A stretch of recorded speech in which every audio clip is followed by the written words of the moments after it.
굿모닝 마켓입니다. 7월 서머랠리가 8월에도 이어질지 주목되고 있는데요. 8월 역사적으로는 성적이 좋은 달은 아닙니다. 하지만 기대해볼 만하다 이런 의견이 있습니다. 약세론자들인 곰들마저 황소의 탈을 쓰기 시작하고 있는데요.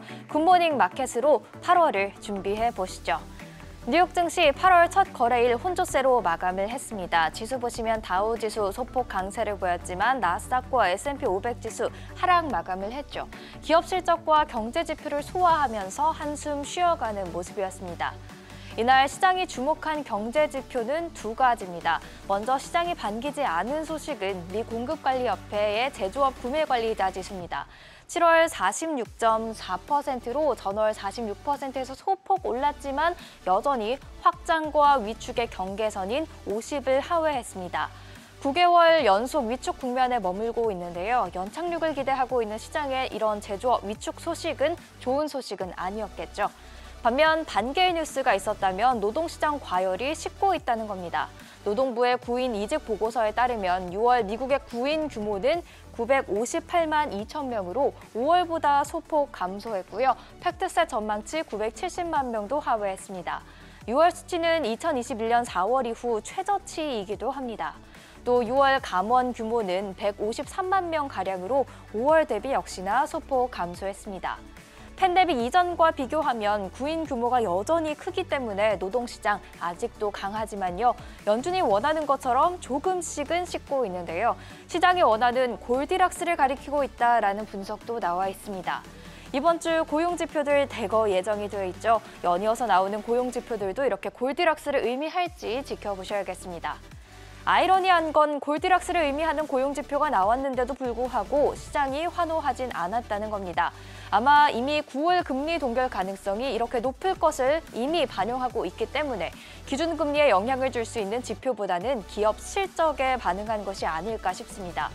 이번 주 160여 곳이 실적을 발표하는데요. 이날 실적을 보고한 기업들 대체로 빨간불을 켰죠.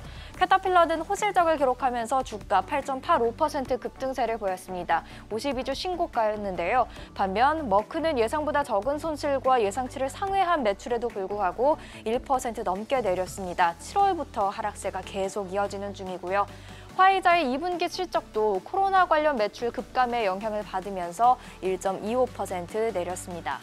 토요타는 실적 호조의 52주 신고가를 기록했고요. 노르웨지안 크루즈와 제트블루 등 여행 관련 기업들은 가이던스를 하향 조정하면서 주가도 급락세를 보였습니다.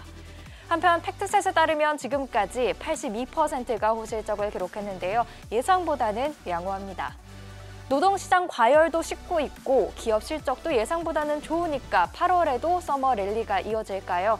사실 8월은 전통적으로 약세작입니다. 평균 수익률이 0.01%에 불과한데요. 특히 7월까지 많이 올랐다 보니 작은 악재에도 흔들릴 수가 있고요. 휴가를 떠나는 사람들이 많다 보니 거래량이 줄기도 하죠. 그런데 이번에는 다른 것이란 주장도 있습니다. 8월 전까지 5개월 연속 상승했을 때를 보면 80%의 확률로 8월에도 올랐다는 겁니다. 약세론자인 곰들이 증시 랠리를 전망한다거나 S&P 500 목표가를 높이는 것도 의외인데요.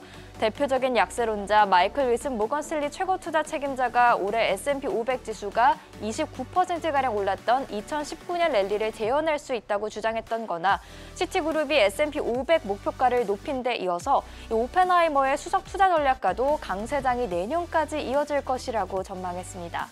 그러면서 S&P 500의 목표가로 4,900을 제시했습니다. 상향 조정에 나선 건데요. 월가에서 제시한 목표가 중 최고치입니다. 다만 모든 곰들이 주장을 바꾼 건 또 아닙니다. JP모건의 수석 전략가 마르코 콜라노빅은 인플레이션 둔화가 불안전하고 또 제약적 수준의 금리가 민간 섹터의 취약성을 높이면서 성장이 어려워질 것이라는 이유로 강세론자들을 반박한 바 있습니다. 의견이 엇갈리고 있는 8월, 혼란스러울 수가 있죠. 그래서 도움이 될 수 있는 JP모건의 8월 토픽을 가져와 봤습니다. 이날 실적을 발표한 캐터필러도 포함이 되어 있는데요. 이날 주가가 급등하면서 종가 288달러대였죠. 목표가보다는 좀 높아졌습니다. 이어서 숏 전략이 추천된 온라인 중고차 거래 플랫폼 카바나도 보이고 있고요. 3월 실적 발표를 앞둔 아마존도 있습니다. 약 10%의 추가 상승력이 있다는 분석입니다. 비트코인은 뉴욕 맨하튼 법원이 가상자산은 증권이라면서 기존과는 다른 판결을 내리자 약세를 보이다가 현재 오전 8시 기준으로는 계속해서 3,800만 원대에서 거래 유지하고 있습니다. 국제유가는 강달러와 차익 실현 매물의 하락세를 보였습니다. WTI가 배럴당 81달러 선의 거래를 마쳤고요. 국채금리 상승세로 돌아서는 모습이었습니다. 통화정책에 민감한 2년물이 4.906%를 10년물은 다시금 4% 위로 올라왔는데요. 신용평가사 피치가 미국의 신용등급을 AAA에서 AA+로 한 단계 하향 조정을 했습니다. 국채금리 그리고 시장에 영향이 있을지 지켜보셔야겠습니다. 지금까지 굿모닝 마켓이었습니다.